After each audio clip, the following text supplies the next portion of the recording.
So this talk will be about how we moved an old teaching tool from Fortran to Python, and the story kind of from Fortran, interactive Fortran to interactive Python. And this is a much larger project than, I haven't developed that myself, and it has been developed over 40 years now on structural mechanics and solid mechanics in Lund University. So there's a lot of people involved in this, and we have been working on this continuously, and kind of the concept is the same, but it has modernized over the years. So first about me. So I have a PhD in structural mechanics, where I focus a lot about user interfaces, component-based finite element applications, Corba, visualization, Python and Fortran. My main job today is the director of LUNARC, which is the high-performance computing center at Lund University, where I also do a lot of training in Python, Fortran, and C++. I have also developed a lot of software during the years here, some of them here, mostly in mechanics and educational and design settings. And in my spare time, I'm also a creative coder and musician, so I do a lot of processing, Pi5, and renoise. I've done some book developments here. Also, I have a Swedish Python book called Ingenjörens Guide to Python.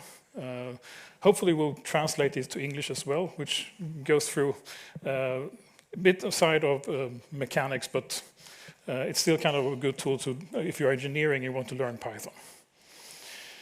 So what is Calfem? So the acronym Calfem is Computer-Aided Learning the Finite Element Method. So this is an acronym we have used during the years. So why Calfem? So already in the beginning, most of the finite element packages at the time were kind of black boxes. You put the text file in, you get the text file out. And it was really bad for learning. And finite element method is a method of solving engineering problems, that you divide up your problem in smaller areas which you can solve, and then you get the solution for that. And what we teach is how you implement that method to our students. So we need to kind of make them understand the method in a good way. So what Calfem does is provides you a toolbox with functions that you can put together a complete finite element application. All the steps and functions are available and inspectable, so you can kind of look at the functions, you can run them in different orders, you can build up, so it helps you to kind of get to the goal a bit quicker. And already from the beginning, the idea was to kind of encourage learning, also exploration and experimentation. And it has been used as a teaching tool almost like from 1978. So I was 8 years old at the time, so I'm kind of, it's a long time ago. But it's interesting that the concept has stayed, and the concept has been interactivity. So I will go through short history here. So it was created by Anders Pettersson and Hans Pettersson in 1978, so structural mechanics. And the first version released was kind of just on tape and paper. So the students got stenciled papers to use it. It was also run at the central computer at the university. And actually they used interactive terminals at the time, which also kind of, there was one terminal at each department, and you can log in. But Calfem was interactive already then. In 81, we had the first version with a complete manual. In 85, we have the second release. And there is also a special version called Calfem that is actually for solving real larger problems, and also in research. Here are some of the manuals that were distributed at the time. So the most used version at the time was the 81-85 version. We implemented in Fortran. It implemented actually an interactive parser, so like a Python prompt, where you can actually enter commands, very rudimentary, multiply two matrices, get the results back in the C matrix.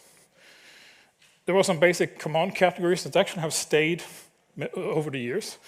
Managed matrices, control, output and question mode, matrix functions, system functions, element routines. Elements are the kind of building blocks of Calfem. Those that define if it's a beam, bar, solid element, and so on. Calfem, I've just skipped that. But this is the architecture at the beginning. So you had, on the left side here, you have an interactive session where you go through and you can define the matrices, you can, and you get questions asked back from the computer. And it used to, at the time, Fortran didn't have dynamic memory allocation, so they implemented a matrix database where they stored all the arrays for the different matrices that they used in the computing. And then you have this database, you can store your array database on disk, you can read it from disk, and you can also store the input here as a script that you can run. So that was basic architecture. After the terminal session, it was compiled as a version for PC, so you distribute on floppy disks at the time, and that was used in teaching for a long time. Times change, and some of the researchers at the department noticed that there was something called MATLAB. And I shouldn't say that too loud here, but it became very popular. It was used for array computing. I mean, it was an environment, a language for computing with arrays. It has an advanced array syntax, and in '92, around that, Pierre Caustrel implemented many of the Calfem functions in MATLAB, and made it available as a toolbox to MATLAB. And that was much easier than having a compiled version that you have compiled with Fortran and stuff like that. So this was much, much easier to maintain. But the important thing is we kept the functionality of Calfem. And this is the version 3 of Calfem. Today we are at 3.6.5 in the Python version. So we maintain 2 versions of Calfem, both in MATLAB and Python. But MATLAB provided an excellent environment for Calfem. So built-in plotting routines, advanced development environment, so it's much easier when you wanted to teach the finite element method. Yeah, and that is still used at the courses at structural mechanics at Lund University. But that is about to change shortly. So Calfem and Python. So I have taught a course in technical development of finite element software. So basically a course where you learn how to build a computational model, a user interface, and the visualization part of the application. And during many years, we used many different development environments. So base code was developed in Fortran. We had user interface in Visual Basic, or Pascal, Borland, Delphi. The problem is that the course focused too much on compiling, linking. So we lost focus of the actual problem, actually learning the finite element method, putting together a program, user interface issues. So we tried, so the first step was to replace Visual Basic and Delphi with Python instead. We used Fortran as a F2Py module. We compiled that in as a module, Python extension. But still, it was, this is the first, it was still very complicated to use. So the next iterations here, we tried to kind of move to Python only. So what we did, I had a master thesis worker to see if we can port everything in MATLAB to Python instead. So, and it was very rare. So the answer was really yes, this was not a big problem. There are some issues. MATLAB has somewhat better array syntax. It's a bit more intuitive to create matrices and arrays in MATLAB. But it's not a too big hurdle, so I think we can move on from that. So we have used Calfem for Python in teachings in 2010. And we have elements that were required for this specific course. Functions for assembling and solving equation system, geometric mesh ending using triangle, VX Python at the time for user interface. So, but we needed something more. So the triangle mesh generator was too limited. It couldn't do a lot of the things that we wanted. So we upgraded here to use a different, more modern mesh generator called Gmesh. That was done in another master thesis work here, developing the meshing visualization routines for Calfem. And that was also a big step, but then we could actually do more complex problems. so the students could actually, we could give them more sophisticated problems in the teaching. And also all the assignments here was redesigned to be parametric problems in groundwater flow, heat flow, or in plane stress. Then we did a major redesign to kind of make it more Python-like. So we divided it up into several modules. So we have the Calfem core module that contains the element routines and system functions. Calfem utils that are routines that are not part of the, that it's kind of needed to kind of get a nice flow. We have a visualization module called Vis, geometry module for defining geometry, which is then used in the mesh module to generate the finite element mesh that you need for computation. So the first official release of the Python version was 3.5 in 2020, and now it's available in PyPy since 2018. So you can use Calfem for Python in many different ways. So you can use it as a standalone module, so basically using it in scripts. We also adapted it to run well in notebooks. And that is also something I've used in my teaching as an interactive slide deck, so you can show the students and they can follow along, which is really nice. We also added support for Qt, so you can easily integrate the plots into user interfaces as well. And also we have, to make it more interactive, so the result the students turn in is kind of scripts that do the algorithms. To make them more interactive, we also have a special command that opens an editor where you can modify the geometry as well. So that's kind of the 4 different ways of using it. So I want to show you some examples here. So they are hopefully enough simple to illustrate the concepts here.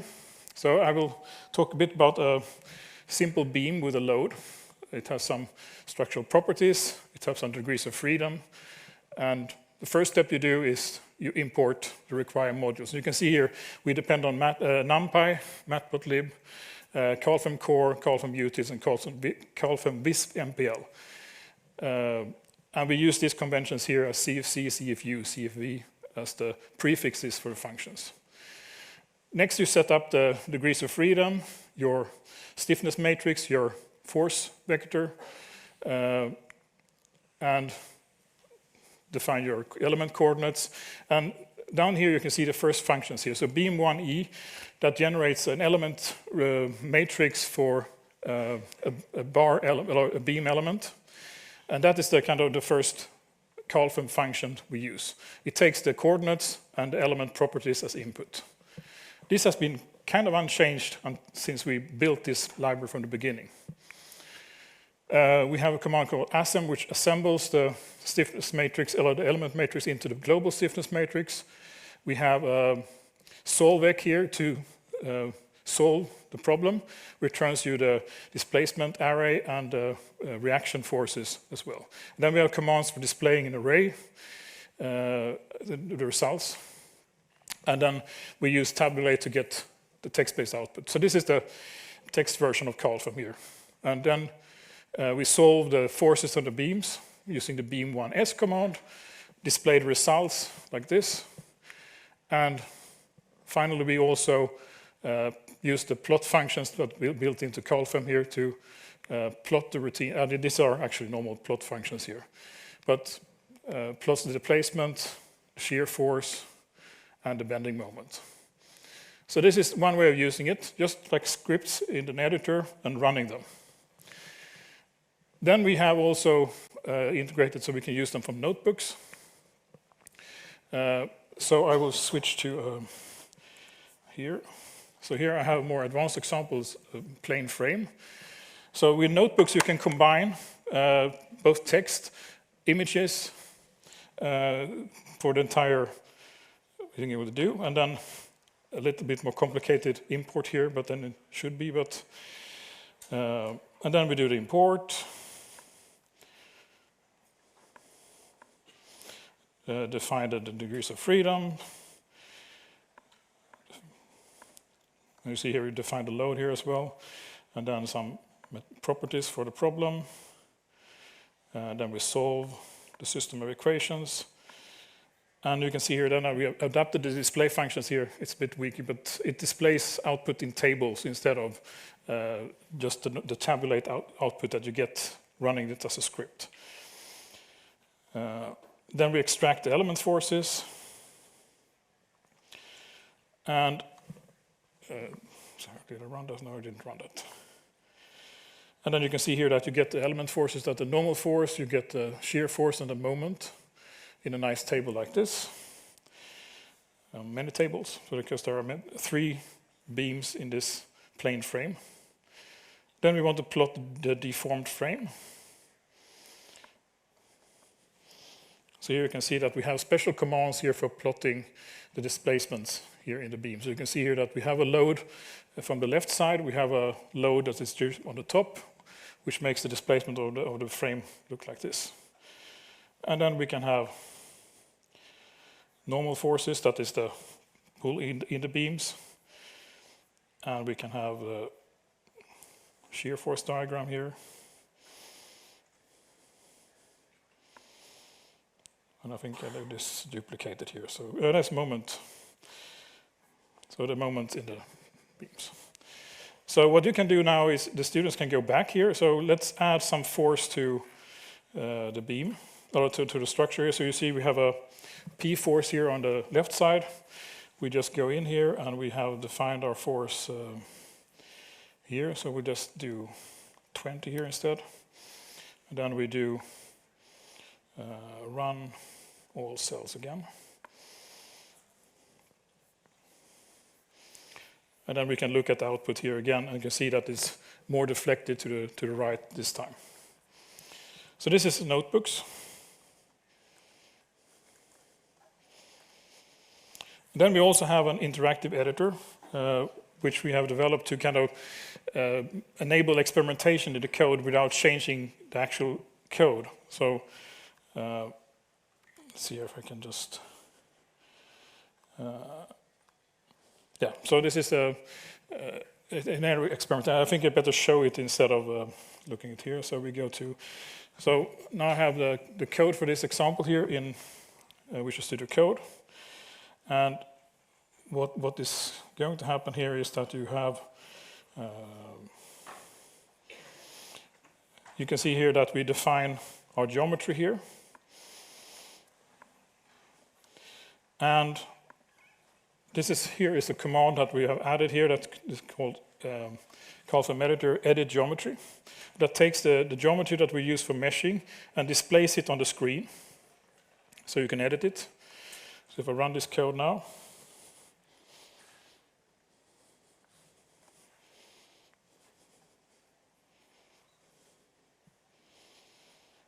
it should hopefully bring up something here.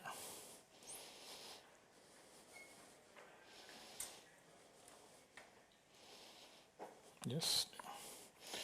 So this is the editor, a bit small because of my strange screen resolution. But here you can see this is the geometry we defined. And you can move this object here. You can change the polygons here in different ways, like this. And when you're done, if you close this editor, the command continues the execution and solves the problem.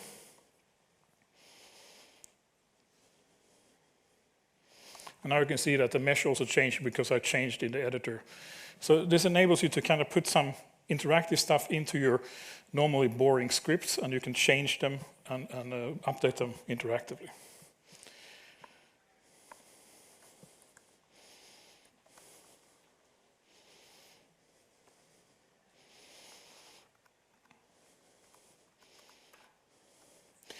So we're also trying to add some new stuff into Calfem. I have developed another application, unfortunately in C++, called Objective Frame, which is a 3D application for modeling 3D frame structures. And one of the problems in Calfem is there's no way of, you have to manually define the nodes, you have to manually define the topology, and that is complicated. So we want to have a simple tool to do that. And what we did is that we added to this application that it can save models as Calfem for Python. So you can generate Python code. It generates one file that is the geometry and topology of the problem. And it actually also embeds the native data file inside your Python file as a base64 encoded thing. So you can open this file again, and Objective-Frame will see, okay, there is the native file, and it opens that again. And then you can save it back and forth, so you get this kind of two-way editing. It also generates solver files for solving the problem in Python. So then you can go from this native tool to Python and continue working interactively in Python with your problem. We also, inside Objective-Frame, embedded so this is how the application looks like. It's a real-time 3D application, so you can rotate and modify the structure, and it updates in real time. And this is the procedure here. So you have, on top here, you have the model file containing the material definitions, your topology, and it also generates a solver for this specific problem so that you can use that directly in your code. And this is, when you run it in Python, you get this visualization here. So this is running in Python using Calfem for Python to visualize the results. Another thing that also working with Objective-Frame is to have built in a web server in the application, so you can actually automate it from outside as well. So you can instantiate an Objective-Frame object. You can start the program from Python. You can communicate with the program from outside. It's similar to component object model, but this will be more platform independent. So you can create nodes and you can add nodes to them, and it communicates with the program to generate this.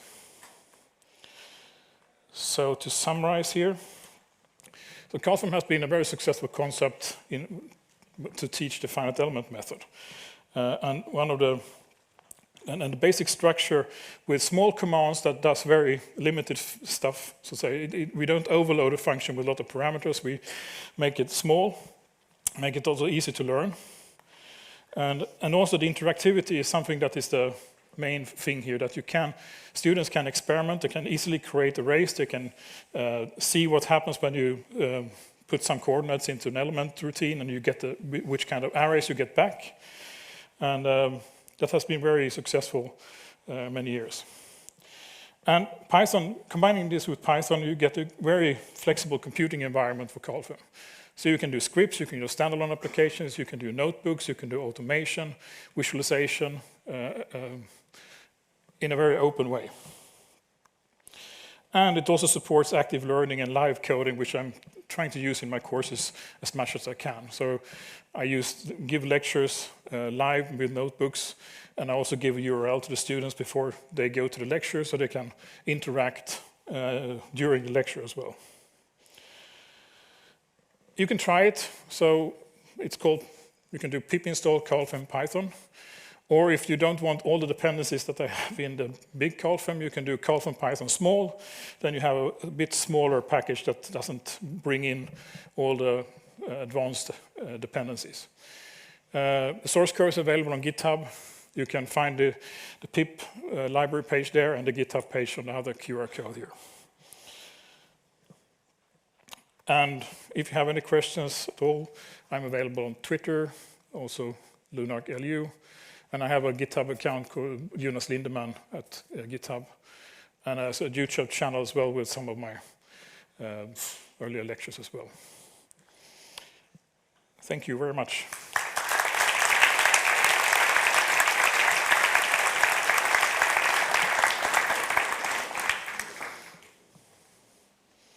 Any questions?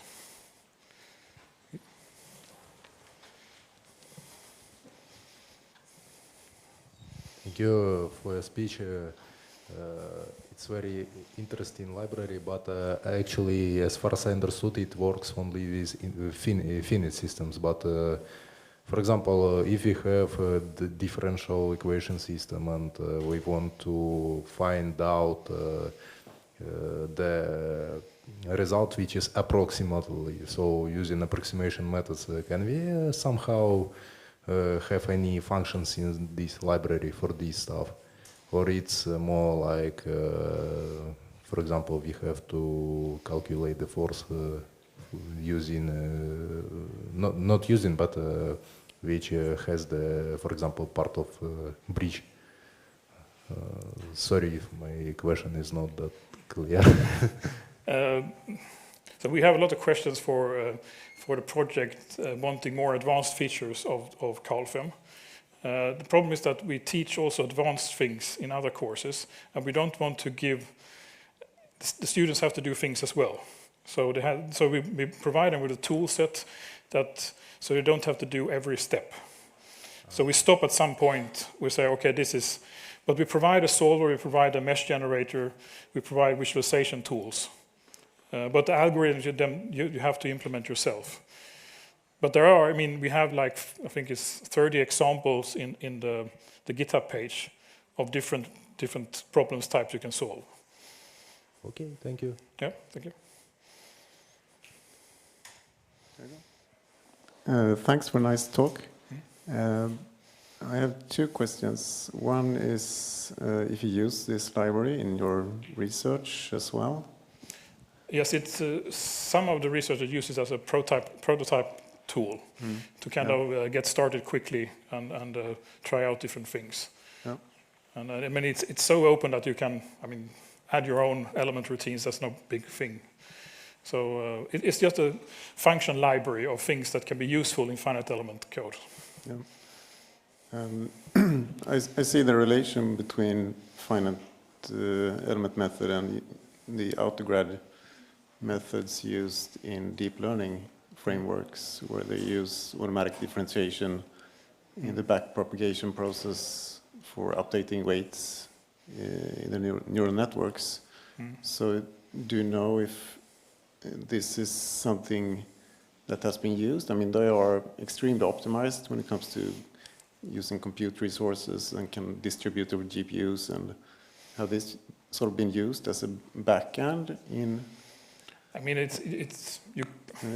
the solvers are used the built-in NumPy solvers in this case. But I know that there are some people that have used it as a base for implementing their own solvers, actually for deep learning as well. But so I use it as a kind of to generate some results that they input to the model. But it's we don't provide any advanced solvers. We just provide the basic solvers. But there are some, I know that at structural mechanics they have done a lot of other solvers, but they are not part of the Calfem package. But they use some of the element routines in it. Okay. Yeah. Thanks. Yes. Thank you for the talk. On the other side of the room, if you're looking for me. Yeah. No, here. Confusing. Thank you for the talk. I was wondering about what were some of the main issues you faced when porting the Calfem from MATLAB to Python? What? Sorry. Some of the main issues that you faced when porting from MATLAB to Python. There are two major answers. The first one is that Lund University will switch to Python in the entry-level courses. And some directions have already done that, but in civil engineering we have been waiting. We have had MATLAB for a long time, and now they're kind of aligning so the programming teaching at the first year should be the same. That is one reason, because then now the students know Python. Another reason is that it actually, MATLAB is a hard sell in the community when you come out in the industry. So the student get the MATLAB for free. But when they come out in the industry, it's not very easy to get it because it costs a lot of money. Yes, I agree completely. But I meant like what issues you faced when porting from MATLAB to Python. You mentioned the array because everything is an array in MATLAB by default. But what besides that, if any, you faced? I guess you did probably. It's sometimes it's the MATLAB code is very interestingly written. So you have to kind of iron out what they are doing in their notation, and it's not one-to-one to Python. You need to Python is NumPy is more expressive, so the code becomes a bit longer. I actually tried some of the AI functions to generate translations from MATLAB to Python. It actually works. as well.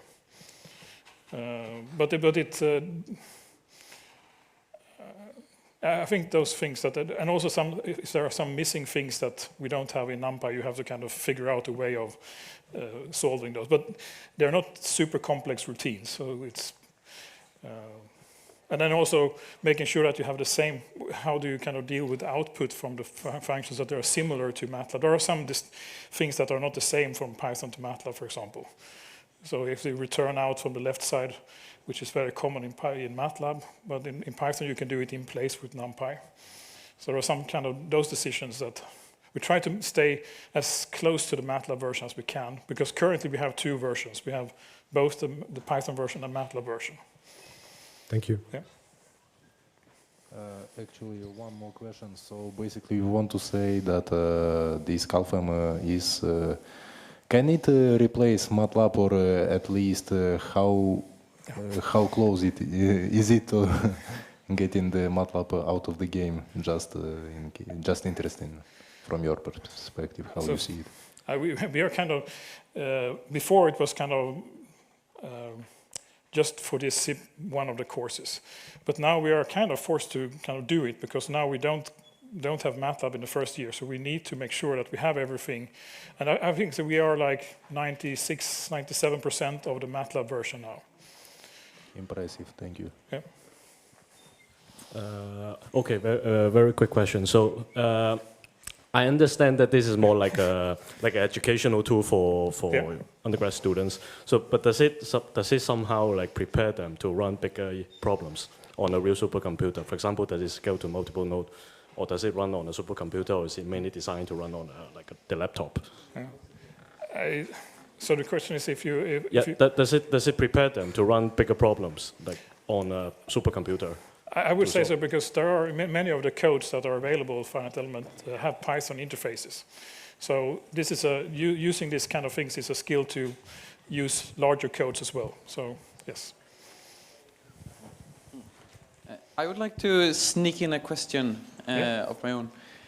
When I studied scientific computing at university, we used MATLAB until the very end, when we switched to Phoenix, which has a Python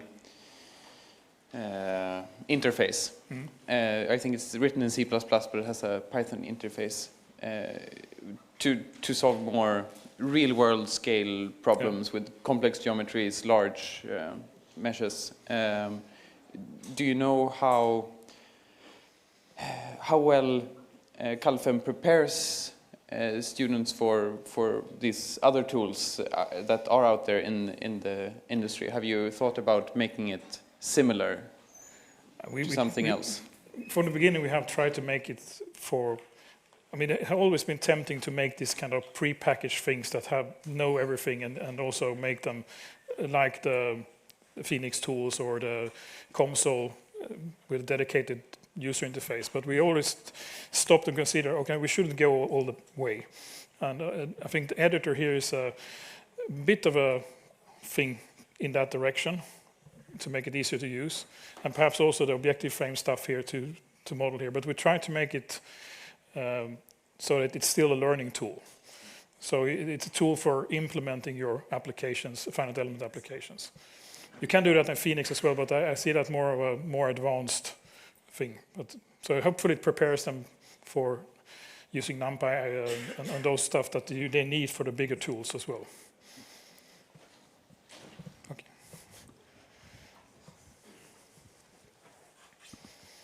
Outstanding presentation, and I loved the way that you have it from console all the way to notebooks, and really from a teaching perspective, I'm curious, when you sort of went to the notebook, did you see an increase in comprehension or understanding of the material for the students versus the other tools that they were using before?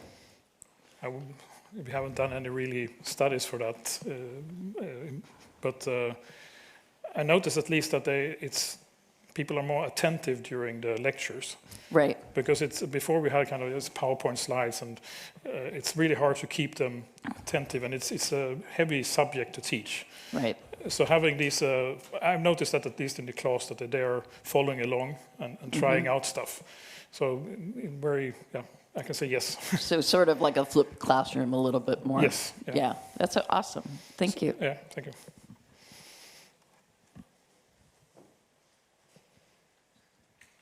No.